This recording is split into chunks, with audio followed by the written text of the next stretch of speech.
আল্লাহ বলেন আমি মানুষ এবং জিন জাতিকে সৃষ্টি করেছি একমাত্র আমি আল্লাহর গোলামি করার জন্য। নামাজের মাধ্যমে যে আল্লাহর গোলামি হয়, রোজার মাধ্যমে সে আল্লাহরই গোলামি হয়, যাকাতের মাধ্যমে সে আল্লাহরই গোলামি হয়। ও বন্ধুরে বন্ধুরে বন্ধু, কি দিয়া আল্লাহ চিনাইতাম। এই মুহূর্তে ইচ্ছে করলে বুকের মধ্যে ব্যথা তুললে আল্লাহ নিয়ে যাইতে পারে। এই মুহূর্তে ইচ্ছা করলে ব্রেনটার উল্টা পাল্টা বানায়া স্ট্রোক বানায়া নিয়ে যাইতে পারে। এটাই কিন্তু হচ্ছে, অথচ আমরা জানি না। ছোট গাঙ্গাইল, বড় গাঙ্গাইল, এরপরে এই যে অঞ্চলটা আছে, এই এলাকাটা আমার নিজের বাড়ি। কথা বলেন ঠিক কিনা? তো ঘরের ছেলে ঘরে আসবে, ঘরের ছেলেকে ঘরে আনার জন্য, ঠিক আছে, এলাকার মানুষ সর্বোচ্চ চেষ্টা করে ইনশাল্লাহ নিয়ে আসছে। বলেন বলেন, আমাকে আনার আসার সুযোগ দিয়েছেন কে? আরো বড় করে বলুন আল্লাহ। এই যে মানুষ চলে আসতেছে, আওয়াজ পাওয়া গেছে যে তাহির হুজুর এসেছে। অনেকে ফেসবুকে দেখতেছে, দৌড়ায় দৌড়ায় আসবে। সবাই আওয়াজ করে বলুন, ইজ্জতের মালিক কে? হায়াতের মালিক কে? মওতের মালিক কে? মাহফিল এনেছেন কে? এই মসজিদটা প্রতিষ্ঠিত হয়েছে কত বছর হইব? 4 বছর। কি কর না, এটা না, এটা না, ওই যে নূরে মদিনাটা, এইটা ওই নতুন এসে নাকি? ওইটাই তো, এটা এখানে আসছে। আচ্ছা, মানে ওখানে থাকুক আর এখানে থাকুক, এই মসজিদটার নামটা তো এটাই ছিল নাকি? নূরে মদিনা ছিল না? এই মসজিদে অনেকে নামাজ পড়ছে, পড়ছে না? ওখানে হোক আর এখানে হোক, পড়ছে তো। এই মসজিদে অনেকে ইতিকাফ করছে না? করছে কিনা? কিন্তু এই মানুষ অনেকে কিন্তু চলে গেছে। আগের দিনের এই মুসলিম উদ্দিন সাহেব, এই পিঙ্কির আব্বা যে, তা আমার অত্যন্ত, আমার শ্বশুর বাড়ির দিক দিয়েও এরা খুব কাছের ছিল, এই প্রতিবেশী হিসেবে খুব কাছের ছিল। এই মানুষটা তো সব মাহফিলে আসতো না? এই মানুষটা কি এখন আছে? আল্লাহ যেন প্রত্যেকটা চলে যাওয়া মানুষের কবরটাকে জান্নাতের বাগান বানাই দিয়ে বলেন আমিন। আরো বড় করে বলেন আমিন। ভাইরা আমার, বক্স থেকে জান গা, বক্স আওয়াজটা নাই, নামাজ করতে পারতাম না। ভাইরা আমার, আমি যতটুকু আলোচনা করব আদবের সাথে আলোচনা শুনবেন। আল্লাহ রাব্বুল আলামিন আমাদেরকে পাঠিয়েছেন তার গোলামি করার জন্য। আজকে যে সুন্দর একটা দিন, এটা দোয়া কবুলের দিন, ঠিক না? গরিবের জন্য হজের দিন গেছে, মারহাবা কন্যা কেন? এই জুমার নামাজ একটা ঈদের দিন, হাদিস শরীফে আছে। ঈদ হলো কয়েকটা, একটা ঈদুল ফিতর, একটা ঈদুল আজহা, একটা ঈদে আরাফা, আর একটা ঈদে জুমা, আর একটা ঈদে মিলাদুন নবী। সুবহানাল্লাহ বলবেন না? যে 4টা ঈদ প্রথম বলছে, 4টা ঈদ হতো না যদি আমার নবীর মিলাদুন নবী না হইতো। যারা নবীজির মিলাদুন নবী মানে না, যারা নবীর মিলাদ মানে না, এদের ঈমান তালাক, এদের বউ তালাক। যারা নবীর মিলাদ মানে না, তাদের ঈমান তালাক, বউ তালাক। যারা মিলাদ মানে না, এরা মুশরিক। এদের পিছনে নামাজ পড়া জায়েজ নাই, এদেরকে সালাম দেওয়া জায়েজ নাই, এদের কাছে মাইয়া বিয়া দেওয়া জায়েজ নাই, এদের জানাজার নামাজে যাওয়া জায়েজ নাই, এদের পিছনে ওয়াক্তের নামাজ পড়া জায়েজ নাই, এদের মারা যাওয়ার পরে এদের কবরের পাড়েও দাঁড়ানো জায়েজ নাই। কতটা? কারণ মিলাদ নাই একমাত্র আল্লাহর। ওয়াজ বোঝা লাগবো, একটার জায়গায় আরেকটা লাগাই দেন না। মিলাদ নাই একমাত্র আল্লাহর। লাম ইয়ালিদ ওয়ালাম ইউলাদ, লাম ইয়ালিদ ওয়ালাম ইউলাদ। আল্লাহ কাউকে জন্ম দেয়নি, আল্লাহ কাহারও গড় হয়নি, আল্লাহকে কেউ জন্ম দেয়নি। নবীজির শুরু আছে, আল্লাহর শুরু কথা কনা। আল্লাহর শুরু, আল্লাহ ছিলেন, আল্লাহ ছিলেন, আল্লাহ আছেন, আল্লাহ থাকবেন। কথা বলেন ঠিক কিনা? আল্লাহ পাকের সঙ্গে শরীক করলে মুশরিক হয়। কথা কোন ঠিক কিনা? যদি কেউ বলে মিলাদ নাই, ওই দিক দিয়ে আল্লাহরও মিলাদ নাই, তাইলে সে আল্লাহর সঙ্গে কি করলো? শরীক করলো। এই জন্য নবীর মিলাদ আছে। নবী হইল সৃষ্টি, আল্লাহ হইল স্রষ্টা। কথা বলেন ঠিক কিনা? নবী হলো সৃষ্টি, নবী হলো সৃষ্টি, আল্লাহ হলো স্রষ্টা। এই জন্য কুল্লু মান আলাইহা ফান, সব ধ্বংস হয়ে যাবে। যিনি ছিলেন, তিনি আছেন, তিনি থাকবেন। জবানটা খুলে বলুন তিনি কে? আল্লাহ। তাইলে আমরা আগে ইমানটা ঠিক করা লাগবে। ইমান যদি ঠিক না থাকে, বাবারে জুম্মাজের নামাজটা পড়েছেন, নামাজটা কবুল হয়েছে কিনা জানেননি? ওয়াক্তের নামাজ যে পড়তেছেন কবুল হয়েছে কিনা জানেননি? যাকাত যে দিছেন কবুল হয়েছে কিনা জানেননি? এখন সারা জীবন নামাজ পড়ছেন, কবুল হয়েছে কিনা এটাই জানেন না। এখন কিতা লইয়া কোন ফুজিটা লইয়া উঠবেন? হজে যাইবেন, ফুজি লাগতো না? এখন যদি ফুজি যদি না থাকে, আপনি কেমনে যাবেন? এখন আপনি জানেন না ইবাদতটা কবুল হয়েছে কিনা। এখন আল্লাহ যদি বলে এই তোর নামাজ কবুল হয়েছে না, আমরা উপায় আছে? আমরা আল্লাহর কাছে ওইটা বলতে পারবো? আল্লাহ নামাজ পড়ছি, পড়ার মতো পড়ছি কিনা জানি না, তুমি কবুল করছো না। যদি এটা আগের থেকে জানতাম তাহলে আর একটু ভালো করে পড়তাম। কবুলের গ্যারান্টি কার্ডটা লইলাম বলে, ওয়ারেন্টি কার্ডটা লইলাম বলে, এটা তো তোমার হাতে রাখিয়া দিছ। তুমি চাইলে কবুল করতে পারো, নাও করতে পারো, এটা তোমার মর্জি। তবে একটা কথা কই, নামাজ নাই, রোজা নাই, হজ করছি করার মতো করছি না, যাকাত দিছি দেওয়ার মতো দিছি না, নামাজ পড়ছি পড়ার মতো পড়ছি না, এটার গ্যারান্টি কার্ড ওয়ারেন্টি কার্ড আমার কাছে নাই। তবে একটা গ্যারান্টি কার্ড লইছি, আপনার নবীরে আমরা জানের চাইতে বেশি ভালোবাসি। হাত তুলে বলতে হবে ঠিক কিনা বলেন?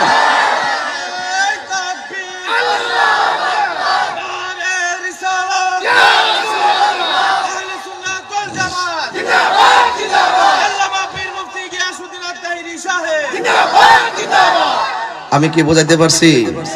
তাইলে দিন শেষে নবী ছাড়া কোনো উপায় একটা ওসিলা আমরা নবী। কথা কোন ঠিক কিনা? রাসূল বলছেন শাফাআতি লি আহলিল কাবাইর মিন উম্মতি, আমার উম্মত যদি কবিরা গুনাহ কইরা ফেলায়, হাসরের মাঠে যদি তারা আসামি হয়ে যায়, তাহলে আমি আল্লাহর হাবিব, আমি নবীজি, ওই তার অন্তরে ঈমান থাকার কারণে, আমলে ত্রুটি হওয়ার পরও ঈমান থাকার কারণে আমি তাকে সুপারিশ করে জান্নাতে নিয়ে যাব। তো যেই নবীজি আমাদের শেষ ভরসা, এই জন্য সুন্নিরা নবীর পাগল। আর বাংলাদেশে যারা চেয়ারের পাগল আর ক্ষমতার পাগল, আমরা এই সমস্ত দান্দামি করি না। আমরা যদি ধর্ম নিয়ে কথা বলি, ধর্মটাই আমাদের সবার আগে। কথা কোন ঠিক কিনা? কথা কোন ঠিক কিনা বলেন? এই জন্য ধর্মটা আমরা আগে, এরপরে দেশ। ধর্ম নিয়ে আমরা চর্চা করব, দেশকে প্রেমের সাথে সাজাবো। কথা বলেন ঠিক কিনা? আমরা দেশের কিছু মানুষ আছে দেখবেন, বাবারে বাবা চেয়ারের লাগে আর ক্ষমতার লাগে উচিত কথা বলাই বুঝলে গেছে গা, হক কথা কয় না। যদি আবার মামলা টামলা হয়, আর আমার কথা হইলে যে হক কথা কমই, যদি এতে কোনো আমার অসুবিধা হয় দুনিয়ার আদালতে হবে, কিন্তু আল্লাহর আদালতে তো আমি পার পেয়ে যাব। কথা বলেন ঠিক কিনা? এই জন্য বাবা পায়ে হাত দিয়ে কইলাম, আপনারা যদি একটু মাঠে আসেন তাহলে আমার কাছে ভালো লাগবে আর কি। কারণ আপনার এর মাঝখানে ফাঁক রাখলে এই জায়গাটাতে শয়তান আয়া বইব।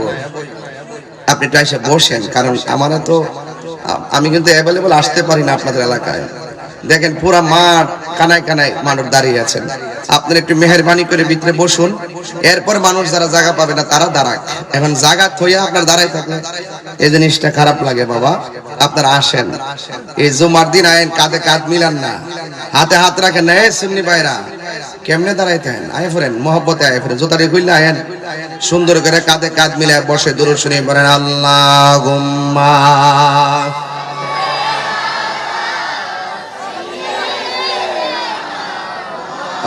আলানা মুহাম্মদ ওয়া আলা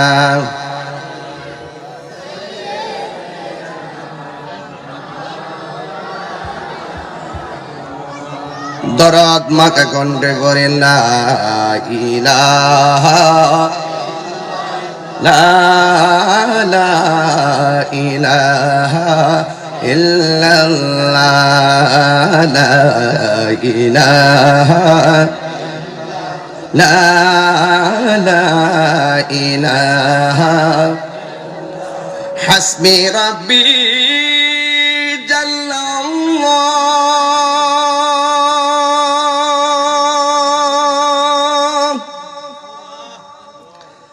মা ফি কলবি গায়রুল্লাহ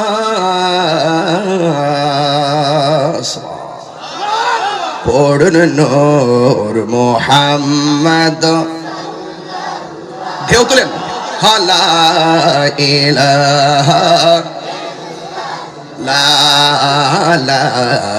ইলাহা লা ইলাহা আনতাল হাদি আনতাল হক লাইসাল হাদি ইল্লাহু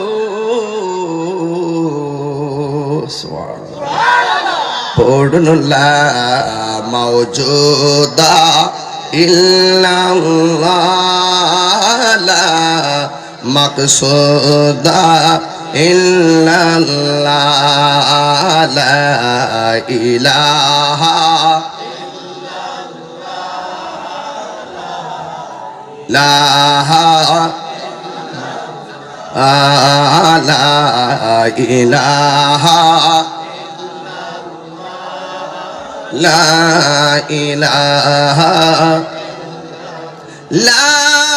ইলাহা ইল্লাল্লাহ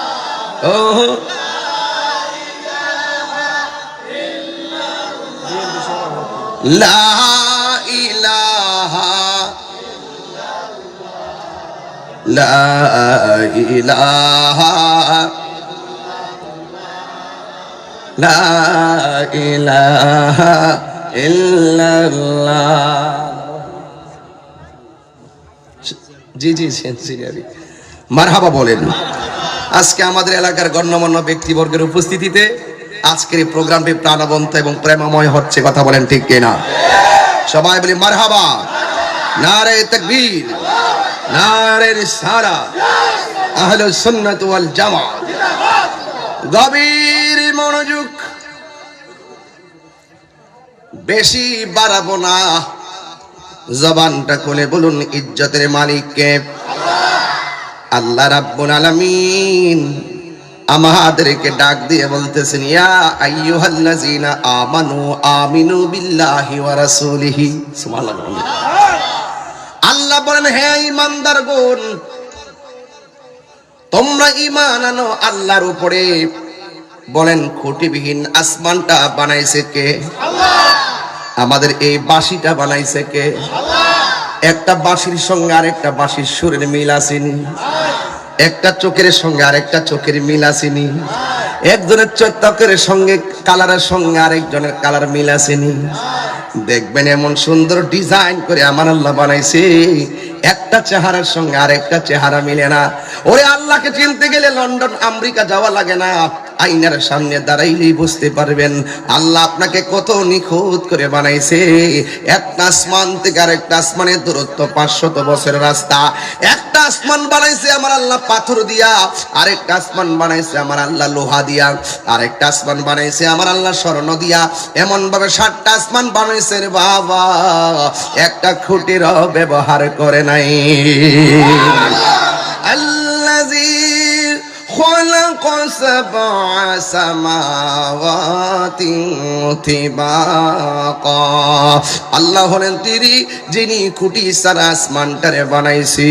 ও যুবকের দল, পায়ের মধ্যে হাত দিয়ে বলে দিয়ে যায়, নিঃশ্বাসের কোনো বিশ্বাস নাই, কেউ আগে চলে যাবে, কেউ পরে চলে যাবে, এই দুনিয়া ছেড়ে কেউ চলে যাবে, এটাই বাস্তব ইউনিভার্সাল ট্রুথ। যুবকের দল, কেউ আগে যাবে, কেউ পরে যাবে। এই জন্য আল্লাহ রাব্বুল আলামিন আমাদেরকে এই দুনিয়ার মধ্যে পাঠাইছেন। আপনারা জবান খুলে কোন বিশ্বাস করব একজনকে, তিনি কে? আল্লাহ বলে, হে ঈমানদারগণ, তোমরা ঈমান আনো আল্লাহর উপরে। আল্লাহ আমাদেরকে কেন বানাইছেন? আল্লাহ রাব্বুল আলামিন কোরআনের মধ্যে বলে দিয়েছেন, ওয়ামা খালাকতুল জিন্না ওয়াল ইনসা ইল্লা লিয়াবুদুন। আল্লাহ বলেন, আমি মানুষ এবং জিন জাতিকে সৃষ্টি করেছি একমাত্র আমি আল্লাহর গোলামি করার জন্য। নামাজের মাধ্যমে যে আল্লাহর গোলামি হয়, রোজার মাধ্যমে সেই আল্লাহরই গোলামি হয়, যাকাতের মাধ্যমে সেই আল্লাহরই গোলামি হয়।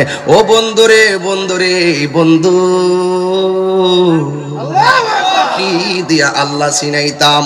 এই মুহূর্তে ইচ্ছে করলে বুকের মধ্যে ব্যথা তুললে আল্লাহ নিয়ে যাইতে পারে। এই মুহূর্তে ইচ্ছা করলে ব্রেনটারে উল্টা পাল্টা বানায়া স্ট্রোক বানায়া নিয়ে যাইতে পারে।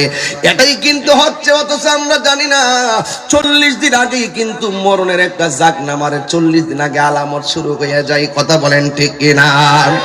এখন প্রশ্ন হলো, আপনার কোন কোন আলামত দেখলে বুঝবেন যে আপনার মরণ গণায় আসতেছে? গণায় আসতেছে। আমার মরণের কতদিন বাকি আমি জানিলাম না গো আল্লাহ। দিন বাকি আমার মরণের জানিলাম না গো আল্লাহ। মরণের কত দিন বাকি, আর আজরাইলা শিয়া যখন হস্তে দিবা দড়ি, আজরাইলা শিয়া যখন হস্তে দিবা দড়ি, তখন আমার মনাবাই খরবালু কালু কি আমি জানিলাম না গো আল্লাহ। মরণের কত দিন বাকি আমার মরণের আমি জানিলাম না গো আল্লাহ। দিন বাকি আর 40 দিনের আগে ভাইরে মৌতের নিশানি, 40 দিনের আগে বাইরে মৌতের নিশানি। এই যুবক আওয়াজটা করে আল্লাহু আকবার। আরে 40 দিনের আগে ভাইরে মৌতের নিশানি, জমদূতে বা ইন্দানি বো চোখে দিয়ায়ান দিহি আমি জানিলাম না গো আল্লাহ। মরণের কত দিন বাকি আমার মরণের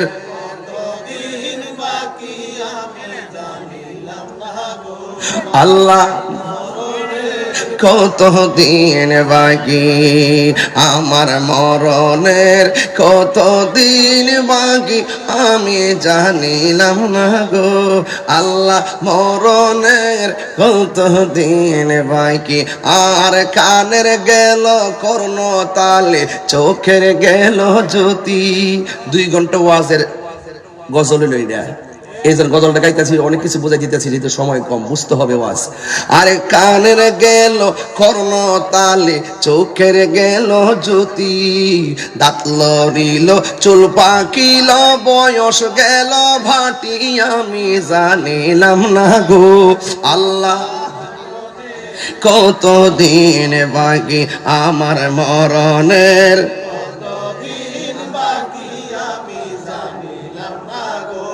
আল্লাহ। মরণের কত দিন বাকি আমার মরণের,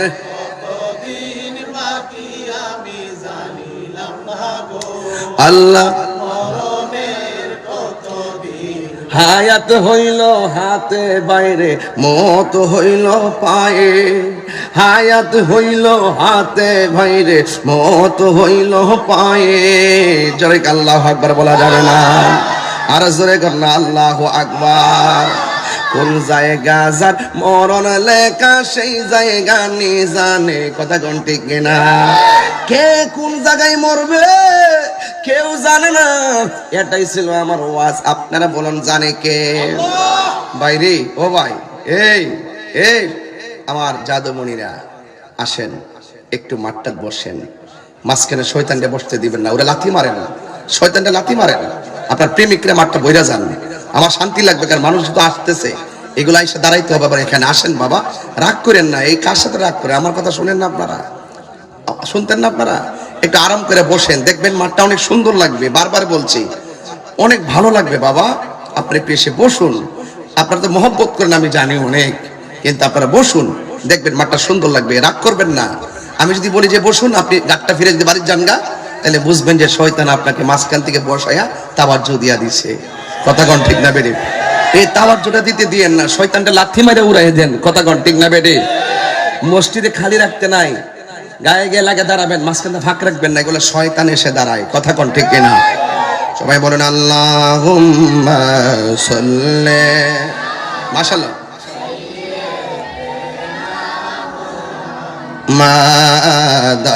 আল্লাহুম্মা সাল্লি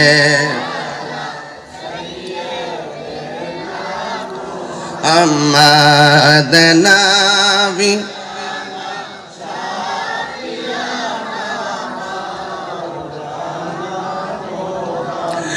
একটা জবান বন্ধ রাখবেন না, মহব্বতে মায়ার সুরে বলুন সুবহানাল্লাহ।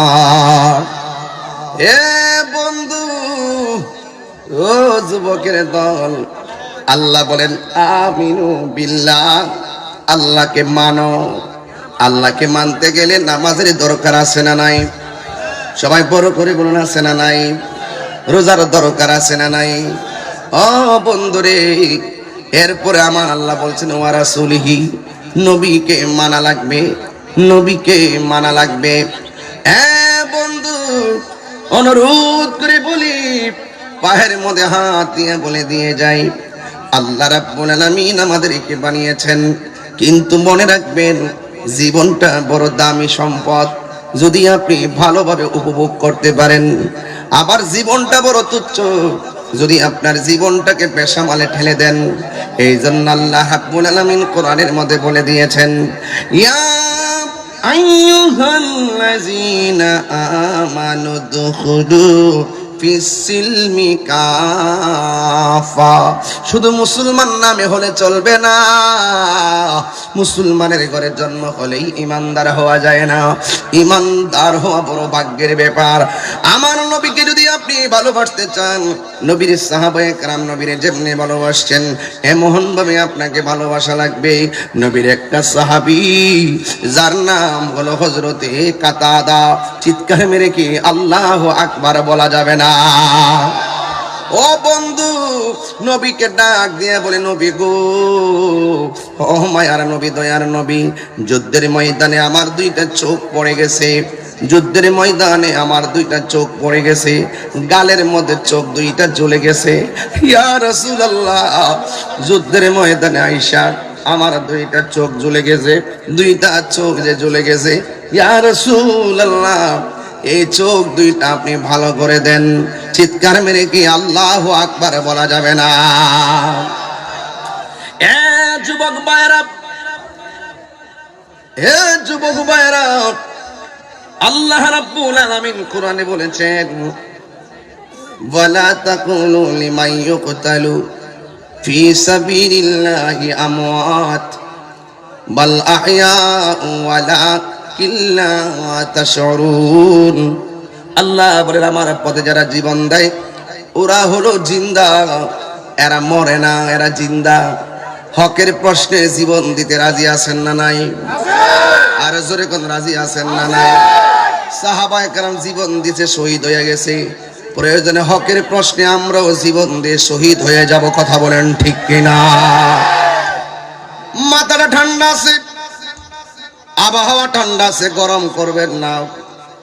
আপনারা জবানটা খুলে কোন হকের জন্য জীবন দিয়েছে সাহাবায়ে কেরাম। কথা বলেন ঠিক কিনা? বলেন। সাহাবী ডাক দিয়ে বলি, ইয়া রাসূলুল্লাহ, নবী গো, ও মায়ার নবী, যুদ্ধই করতে আসছিলাম আপনার সাথে, কিন্তু বিয়াদবর আমার দুইটা তীর যখন চোখের মধ্যে দিল, আমার চোখ দুইটা ঝুলে গেছে, গালের মধ্যে চোখ দুইটা পড়ে আছে। ইয়া রাসূলুল্লাহ, মেহেরবানি করে চোখ দুইটা আপনি ভালো করে দেন। আমার নবী, আপনার নবী ওই সাহাবীরে ডাক দিয়া বলে, সাহাবীরে, ও কাতাদা, তুমি কি চোখ চাও না জান্নাত চাও? জোরে কর না মারহাবা। তুমি কি চোখ চাও না জান্নাত চাও? বড় কঠিন প্রশ্ন। রাবিয়া বসরিকে হাসান বসরি বলছিল, কষ্ট হইতেছে আপনাদের? তোমার আমি বিয়ে করতে চাই। হাসান বসরি জানে রাবিয়া বসরির চেহারা বেশি সুন্দর না, তার গালগুলা বাঙ্গা, তার চেহারাটা বেশি সুন্দর না, টাকা পয়সাও তেমন নাই।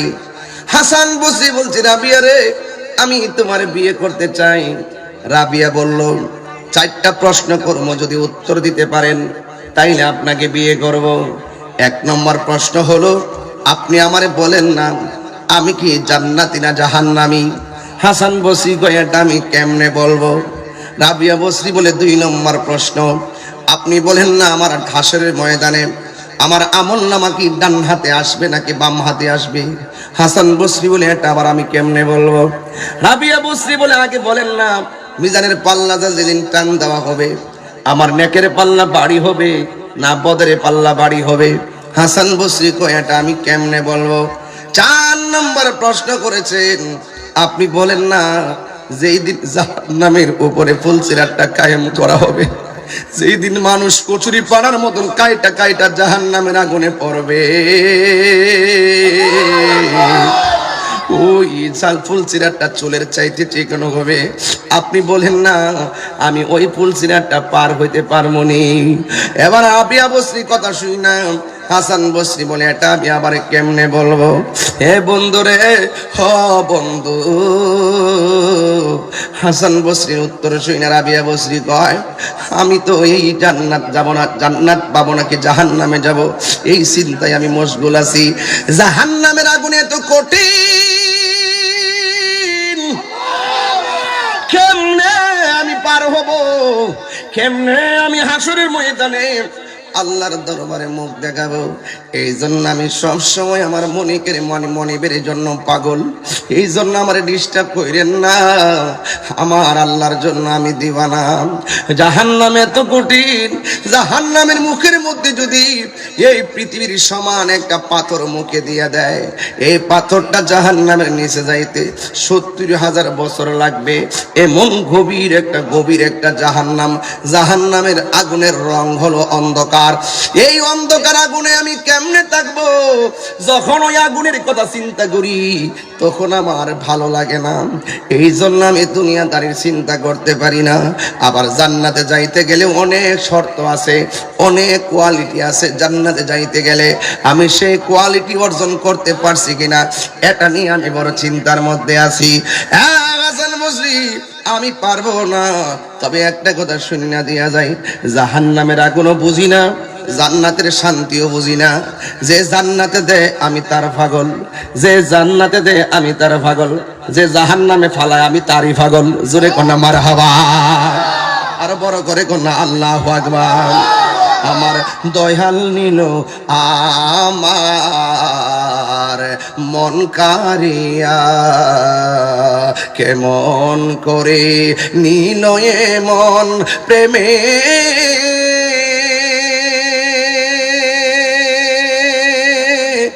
হারি ডাক দিয়া গো। আমার দয়াল নিল আমার মন মুর্শিদ,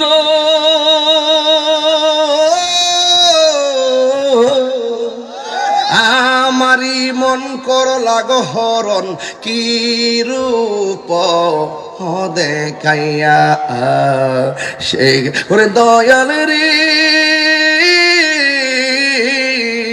আমারি মন করল গহরণ কি রূপ দেখাইয়া, সেই রূপের জগে আমার কি যে গেল হইয়া গো। আমার দয়াল নিল আমার। রাত্রে 11টার পরে টান দিতাম, তাহলে বুঝতে নিলে আমি কি টানটা দিচ্ছি রে বাবা। এখন দিনের বেলা কে রাইতের প্রেম চলে চলে চলে বাবা। প্রেম সব সময় সমান বাবা। প্রেমিকের জন্য দিন আর রাত নাই বাবা। কথা কোন ঠিক কিনা? দিন বানাইছে কে? রাত বানাইছে কে?